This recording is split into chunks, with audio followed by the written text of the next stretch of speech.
What up, guys? So today we are finally going to talk about it. We're going to go ahead and recap the year 2016 and look at the best pomades of this year.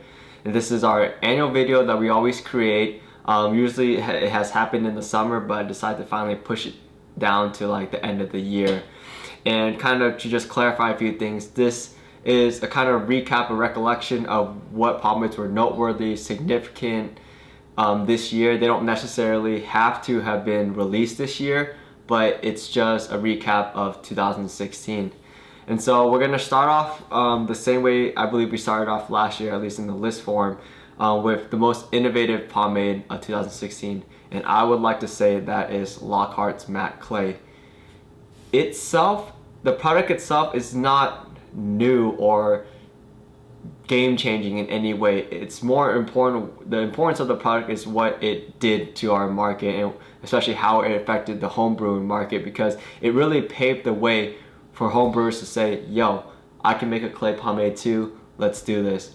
And now we have a small but growing selection of clay pomades homebrewed, and they are absolutely phenomenal, way better than what was available on the market before, and way cheaper. Because if it wasn't for LOCKHART'S Matte Clay and a few of the other early clays, we would be stuck with paying like $20+ for a 2-ounce jar of Baxter like clay pomade, and that's not okay. And so that's why I believe it's very innovative. And the second one I want to talk about is the Beck's collaborative project, because I exclude my collabs for all these categories because I want to kind of open it up to the home brewers and other pomades on the market that are cooked by labs. And so I want to create this kind of best collaborative project, and that definitely has to be like the BLUMAAN like 5th sample pomade. And by best I mean most challenging. And this is specific to like kind of the collaborations that I've had. And I've chosen it because it was freaking hard. I mean, at this point when I usually approach a collab, I have developed an extensive knowledge of pomades and hair products and just a good experience with them. And so when I approach a collab, I kind of have things in mind of what I want them to kind of how I want them to perform, and as a byproduct of that, it's usually well performing for like our community. But the thing in this challenge was to kind of cross kind of community boundaries into BLUMAAN's and into like the hair salon kind of more friendly like community, and that is very difficult. I mean, in any sort of design challenge, the most difficult part is kind of how the product interacts with like a person, how they perceive it, how they use it, and this was absolutely no exception. And it's just never taken so long before. It's just never been through so many like iterations, and just like it is definitely one of the most challenging projects I've taken on, but of course very rewarding. And that's why I wanted to give it like the best collaborative project award, because it's just very significant to finally give that other community like a true pomade, and not a pomade that's like oil based or greasy, like kind of like what they thought was a pomade, but something to kind of break what they once perceived to be a pomade and show them like this is something new. And I think it's something very significant. So BLUMAAN 5th sample pomade has to be the one for that award. Okay, so next ones are more common categories. Best water-based pomade definitely has to be SHEAR Revival Crystal Lake. I mean, it was already good before the reformulation. Post reformulation, it's absolutely amazing. It's one of definitely my dailies, my go-tos. It's strong, yet kind of still very like refined and finessed. And you are hard pressed to find a water-based pomade that so closely mimics an oil-based pomade in like the positive characteristics, and kind of really tosses away the negative, the downsides of an oil-based pomade. And so Crystal Lake still has to be the best water-based pomade, like hands down. For best oil-based pomade, I would like to kind of also stick within SHEAR Revival and choose Music or Misery. So for the past 2 years, we've chosen LOCKHART'S Goon Grease. It's another amazing pomade, no doubt about that. But this year, when Shear Revival kind of reformed the oil-based line, switching from petroleum to hydrogenated castor oil, there was a kind of distinct effect on their oil-based pomades, and they became very clean, very nice, very refined.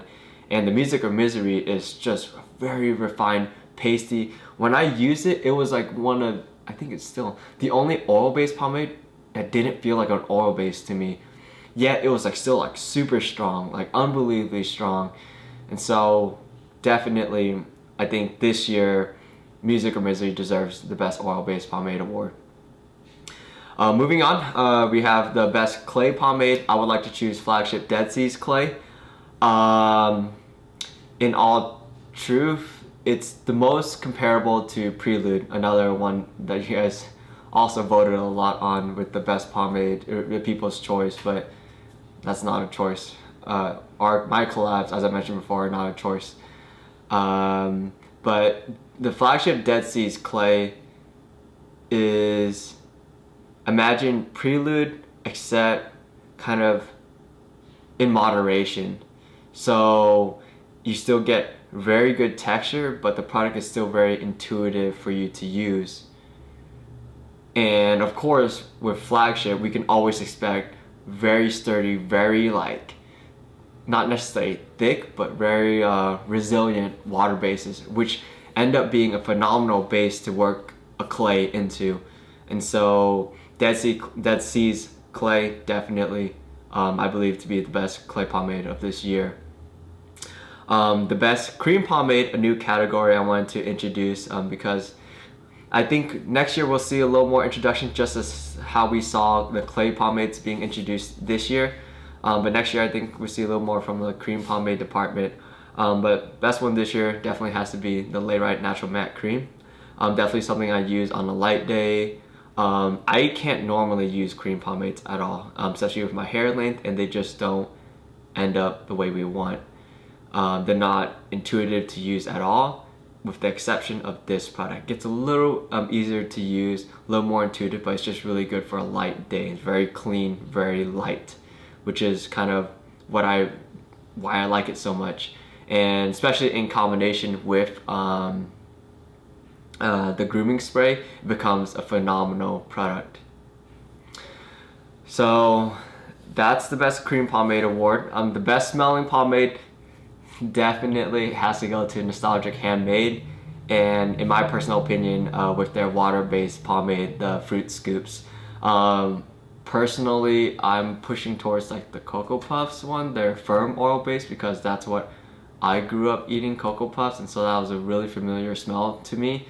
But the Fruit Scoops, hands down, was like, oh shoot, that's like totally Fruit Loops. And it's obviously not like, it's not something like I would want to wear as like a cologne, obviously, or along that regard, but it is such a unique smell and so damn accurate, and just, I mean, it fits with the name Nostalgic that like I just had to give it to Nostalgic Handmade with the water base, the original one, because that smell is fucking awesome and it was legit. So best smelling pomade goes to them. And so now to start wrapping it up, we'll save the people's best pomade for last, but to kind of give a few shout outs to like the new brewers. The most welcome brewer award, what I mean by most welcomed is that kind of a new brewer that popped up in 2016 that was kind of the best received or the most well received, and that is the same maker as the last pomade, Dave Leslie of Nostalgic Handmade. Like, for those people outside of some of the Facebook like groups and communities around pomade, you kind of like, he definitely came out of nowhere, but a lot of us were very excited for him because he was just someone we all knew. And when he arrived on the market, he was putting out like water-based pomades, oil-based pomades, nothing necessarily new, when we thought weren't new, but when we actually received their products, we were like, damn, this thing is amazing. It performs well, it smells amazing, and his design, his packaging is like totally legit. And so the reception was just unbelievable. He sold out a bunch of times, and it's definitely most welcomed brewer of 2016. Very excited to have him and very excited to see what he does. Most ambitious brewer, I want to give off to Wade Branson of Flagship Pomade Company. Working with him on Prelude and kind of seeing his line, it will be difficult to find someone who has as large of a range of products if pomades and still is ambitious enough to still release new things and look at like different people to like collaborate with in the future. Definitely just like working with him. I mean, I chose him because of his phenomenal water-based pomades, not because I knew him personally or interacted with him personally before, but through interacting with him, I've never seen a brewer that was as much on top of his shit than like he was. Definitely like working with me at the same time, pursuing other parallel leads, and like I would very like rarely say this, but someone I would be happy to work with outside of Pomade. Like he's one of the few people. Then most versatile brewer, of course, has to be Clayton Dowds of Old Dude's Apothecary, because there's not many people you'll see with pomades, shampoos, soap bars, colognes, and just the full range of products. And they're not just like small things that are like kind of shitty on the side. Like they're all phenomenal across the board. And this is unseen, unheard of, like with any other like home brewer. And so like Clayton needs to get a shout out for that, because that's very impressive. And then last but not least at all is the one that you guys choose, which is the people's best pomade. And it turns out that goes to Flagship BLACKSHIP pomade. I'm not surprised at all. It's a phenomenal, like one of the best water-based pomades out there, and one of the few ones that are like easy to use, they're strong enough to kind of work with the most unruly of hair. And so I definitely agree with you guys that like the people's best like pomade choice has to go to Flagship BLACKSHIP. Kind of other follow-ups were of course Crystal Lake, Nostalgic Handmades, and those were all close to one another, but BLACKSHIP definitely led by a very significant amount. So congratulations to Wade on that, because you guys chose that, it wasn't just me. But yeah, so that concludes everything, and hope you guys got something out of it. We'll have it also in list form, and almost for most of these brewers, we also, our promo code works with them, not every single one, but most of the choices you see here are also like people that we are friends with, and so we do our best to give you guys the best deal. So our promo code, the Pomp, will work on almost all of them. Flagship will then also have most based, all caps. And yes, hope you guys got something out of it. Happy end of 2016, finally wrapping up this fucking crazy ass year, and peace.